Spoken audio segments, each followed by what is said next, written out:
Hello everyone, welcome to Sanmarga classes. ನಮ್ಮ ಸುತ್ತಮುತ್ತಲಿನ ದ್ರವ್ಯಗಳು ಪಾಠದ 23ನೇ ಪ್ರಶ್ನೆ. ನಾವು ಹಲವಾರು ಮೀಟರ್ ದೂರದಲ್ಲಿ ಕುಳಿತಿದ್ದರೂ ಸುಗಂಧ ದ್ರವ್ಯದ ವಾಸನೆಯನ್ನು ಗ್ರಹಿಸುತ್ತೇವೆ, ಸಮರ್ಥಿಸಿ ಅಂತ ಹೇಳಿದ್ದಾರೆ. ನೀವು ಕೋಣೆಯಿಂದ ಹೊರಗೆ ಹಾಲಲ್ಲಿ ಕುತ್ಕೊಂಡಿದ್ದೀರಿ. ಕೋಣೆಯಲ್ಲಿ ಅಮ್ಮ ಅಥವಾ ಅಪ್ಪ ಅಥವಾ ನಿಮ್ಮ ಅಕ್ಕ ತಂಗಿ ಅಣ್ಣ ತಮ್ಮ ಯಾರೋ ಸ್ಪ್ರೇ ಮಾಡ್ಕೊಂಡ್ರು ಸುಗಂಧ ದ್ರವ್ಯವನ್ನ, ಡಿಯೋಡ್ರೆಂಟ್ ಅನ್ನ ಸಾರಿ ಹಾಕೊಂಡು.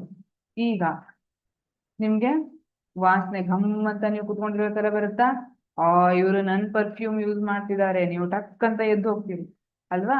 ಸರಿ, ಹಾಗಿದ್ರೆ ಬಹಳಷ್ಟು ದೂರದಲ್ಲಿ ಕುತ್ಕೊಂಡಿದ್ರು, ಒಂದಿಷ್ಟು ಮೀಟರ್ ಅಂತರದಲ್ಲಿ ಕುತ್ಕೊಂಡಿದ್ರು, ಸುಗಂಧ ದ್ರವ್ಯದ ವಾಸನೆ ಬರುತ್ತೆ ಹೇಗೆ ಅಂತ ಕೇಳ್ತಿದ್ದಾರೆ. ಯಾಕೆಂದ್ರೆ ಅನಿಲ ವಸ್ತುಗಳಲ್ಲಿ ಕಣಗಳ ನಡುವಿನ ಅಂತರ ಮತ್ತು ಕಣಗಳ ಚಲನ ಶಕ್ತಿ ಗರಿಷ್ಠವಾಗಿರ್ತದೆ. ನೀವು ಅನಿಲದಲ್ಲಿ ನೋಡಿದ್ರೆ ಕಣಗಳು ದೂರ ದೂರ ಇರ್ತದೆ, ಅವುಗಳ ಚಲನ ಶಕ್ತಿ ಜಾಸ್ತಿ ಇರ್ತದೆ. ಸುಗಂಧ ದ್ರವ್ಯದ ಕಣಗಳು ಅನಿಲದ ಕಣಗಳ ನಡುವೆ ಇರುವ ಖಾಲಿ ಸ್ಥಳಾವಕಾಶದಲ್ಲಿ ಸೇರಿ ಅತ್ಯಂತ ವೇಗವಾಗಿ ಯಾದೃಚ್ಛಿಕವಾಗಿ ಚಲಿಸ್ತವೆ.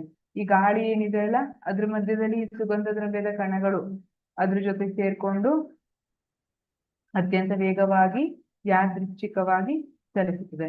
ಯಾವ ತರ ಅಂದ್ರೆ, ನೀವು ಸೈಕಲ್ ಹೊಡ್ಕೊಂಡು ಹೋಗ್ತಿದ್ದೀರಿ ಅಂತ ಇಟ್ಕೊಳ್ಳಿ. ಸೈಕಲ್ ಹೊಡಿತಿದ್ದೀರಿ, ಸುಸ್ತಾಗ್ತಾ ಇದೆ. ಈಗ ಪಕ್ಕದಲ್ಲಿ ಒಂದು ಬಸ್ ಹೋಗೋದು ಕಾಣಿಸ್ತದೆ. ಹಿಂಗಿದೆಲ್ಲ ಮಾಡಬಾರ್ದು. ಮತ್ತೆ ಅದು ನಮ್ದು ಮಿಸ್ಟರ್ ಬೀನಲ್ಲೆಲ್ಲ ತೋರಿಸ್ತಿದ್ದಾರಲ್ಲ, ಹಾಗೆ ಬಸ್ ಹೋಗೋದು ಕಾಣಿಸ್ತಾ ಇದೆ.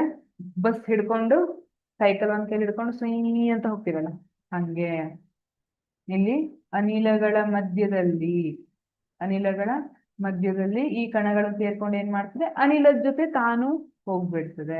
ಆದ್ದರಿಂದ ನಾವು ಹಲವಾರು ಮೀಟರ್ ದೂರದಲ್ಲಿ ಕುಳಿತಿದ್ದರೂ ಸುಗಂಧ ದ್ರವ್ಯದ ವಾಸನೆಯನ್ನು ಗ್ರಹಿಸ್ತೀವಿ. ರೀಟೇಕಿಂಗ್ question number 23.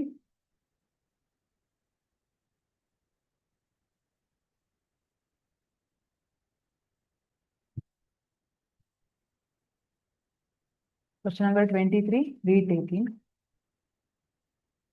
Hello everyone, welcome to Sanmarga classes. ನಮ್ಮ ಸುತ್ತಮುತ್ತಲಿನ ದ್ರವ್ಯಗಳು ಪಾಠದ 23ನೇ ಪ್ರಶ್ನೆ. ನಾವು ಹಲವಾರು ಮೀಟರ್ ದೂರದಲ್ಲಿ ಕುಳಿತಿದ್ದರೂ ಸುಗಂಧ ದ್ರವ್ಯದ ವಾಸನೆಯನ್ನು ಗ್ರಹಿಸುತ್ತೇವೆ, ಸಮರ್ಥಿಸಿ ಅಂತ ಕೇಳ್ತಾ ಇದ್ದಾರೆ. ಈಗ ನಿಮ್ಗೆ ಮನೆಯಲ್ಲಿ ಕುತ್ಕೊಂಡಿದ್ದೀರಿ, ಹಾಲಲ್ಲಿ ಕುತ್ಕೊಂಡಿದ್ದೀರಿ. ನಿಮ್ಮ ರೂಮಲ್ಲಿ ನಿಮ್ಮ ತಮ್ಮ ಅಥವಾ ತಂಗಿ ನಿಮ್ ಪರ್ಫ್ಯೂಮ್ ಅನ್ನ ಹೊಡ್ಕೊಂಡ್ರು. ನಿಮ್ಗೆ ಹಾಲಲ್ಲಿ ಕುತ್ಕೊಂಡವ್ರಿಗೆ ಸ್ಮೆಲ್ ಬಂತು, ನನ್ ಪರ್ಫ್ಯೂಮ್ ಹೊಡ್ಕೊಳ್ತೀನಿ, ಬಂದೆ ತಡಿ ಅಂತ ಓಡೋಗ್ತೀರಿ ನೀವು ಅಲ್ವಾ? ಹಾಗಿದ್ರೆ ನೀವು ಕುತ್ಕೊಂಡಿದ್ ಹಾಲಲ್ಲಿ, ಅವ್ರ ಪರ್ಫ್ಯೂಮ್ ಹೊಡ್ಕೊಂಡಿದ್ದು ರೂಮ್ ಅಲ್ಲಿ, ನಿಮಗೆ ಹೇಗೆ ಅಲ್ಲಿವರೆಗೆ ಸ್ಮೆಲ್ ಬಂತು? ಅನಿಲಗಳ ವಸ್ತುಗಳಲ್ಲಿ ಕಣಗಳ ನಡುವಿನ ಅಂತರ ಮತ್ತು ಕಣಗಳ ಚಲನ ಶಕ್ತಿ ಗರಿಷ್ಠವಾಗಿರುತ್ತದೆ. ಅನಿಲಗಳಲ್ಲಿ ಏನಾಗಿರ್ತದೆ, ಕಣಗಳ ಚಲನ ಶಕ್ತಿ ಮತ್ತೆ ಕಣಗಳ ನಡುವಿನ ಅಂತರ ಜಾಸ್ತಿ ಇರ್ತದೆ. ಹಾಗಾಗಿ ಸುಗಂಧ ದ್ರವ್ಯದ ಕಣಗಳು ಅನಿಲದ ಕಣಗಳ ನಡುವೆ ಇರುವ ಖಾಲಿ ಸ್ಥಳಾವಕಾಶಗಳಲ್ಲಿ ಸೇರಿ ಅತ್ಯಂತ ವೇಗವಾಗಿ ಯಾದೃಚ್ಛಿಕವಾಗಿ ಚಲಿಸ್ತದೆ. ಓಕೆ, ಇಲ್ಲಿ ಜಾಗ ಇದೆಯಲ್ಲ, ಇಲ್ಲಿ ಜಾಗ ಇದೆ ಅಂತ ಬಂದು ಸುಗಂಧ ದ್ರವ್ಯದ ಕಣಗಳು ಬಂದು ಇವ್ರ ಮಧ್ಯದಲ್ಲೆಲ್ಲ ಕುತ್ಕೋಬಿಡ್ತು. ಹಾಗಾಗಿ ಅನಿಲದ ಜೊತೆ ಗಾಳಿ ಜೊತೆ ಅವು ಕೂಡ ಸೇರ್ಕೊಂಡು ಚಲಿಸ್ಲಿಕ್ಕೆ ಸ್ಟಾರ್ಟ್ ಆದವು. ಆದ್ದರಿಂದ ನಾವು ಹಲವಾರು ಮೀಟರ್ ದೂರದಲ್ಲಿ ಕುಳಿತಿದ್ದರೂ ಸುಗಂಧ ದ್ರವ್ಯದ ವಾಸನೆಯನ್ನ ಗ್ರಹಿಸುತ್ತೇವೆ. ಹಾಗಾಗಿ ನಾವೇನ್ ಮಾಡ್ತೀವಿ, ಈಗ ಯಾರೋ ಒಂದು ಫ್ಯಾಮಿಲಿ ಟ್ರಿಪ್ಪಿಗೆ ಅಂತ ಹೊರಟಿದ್ದಾರೆ ಅಂತ ಇಟ್ಕೊಳ್ಳೋಣ. ಟಿ ಮಾಡ್ಕೊಂಡು ಫ್ಯಾಮಿಲಿ ಟ್ರಿಪ್ಪಿಗೆ ಹೊರಟಿದ್ದಾರೆ.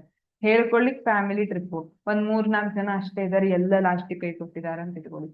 ನಿಮಗೆ ಬಸ್ ತಪ್ಪೋಗಿದೆ, ನೀವು ಯಾವ್ದಾದ್ರು ವೆಹಿಕಲ್ ಸಿಗುತ್ತಾ ಅಂತ ವೇಟ್ ಮಾಡ್ತಿದ್ದೀರಿ. ಕಾಣ್ತು, ನಂಗೊಂದ್ ಸ್ವಲ್ಪ ಸೀಟ್ ಕೊಡ್ತೀರಾ ಅಂದ್ರು. ಅವರು ಸರಿ ನಾವು ಅಲ್ಲೇ ಹೋಗ್ತೀವಿ ಬನ್ನಿ ಅಂತ ಕರ್ಕೊಂಡೋದ್ರು. ಯಾಕೆ? ಸೀಟ್ ಇತ್ತು, ಕರ್ಕೊಂಡೋದ್ರು. ಸೀಟ್ ಇರ್ಲಿಲ್ಲ ಅಂದ್ರೆ ಕರ್ಕೊಂಡು ಹೋಗ್ತಿರ್ಲಿಲ್ಲ.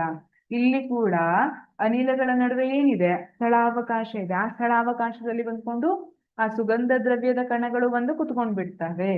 ಹಾಗಾಗಿ ಗಾಳಿ ಜೊತೆ ಅವು ಹೋಗ್ತಾವಲ್ಲ, ನಮ್ಗೆ ಬಹಳ ದೂರದಲ್ಲಿ ಕುತ್ಕೊಂಡ್ರು, ಬಹಳ ಅಂದ್ರೆ ಕೆಲವಷ್ಟು ಮೀಟರ್ ಅಂತರದಲ್ಲಿ ಕುತ್ಕೊಂಡ್ರು ಕೂಡ ಸುಗಂಧ ದ್ರವ್ಯದ ವಾಸನೆ ನಮ್ಗೆ ಗ್ರಹಿಕೆ ಆಗ್ತದೆ.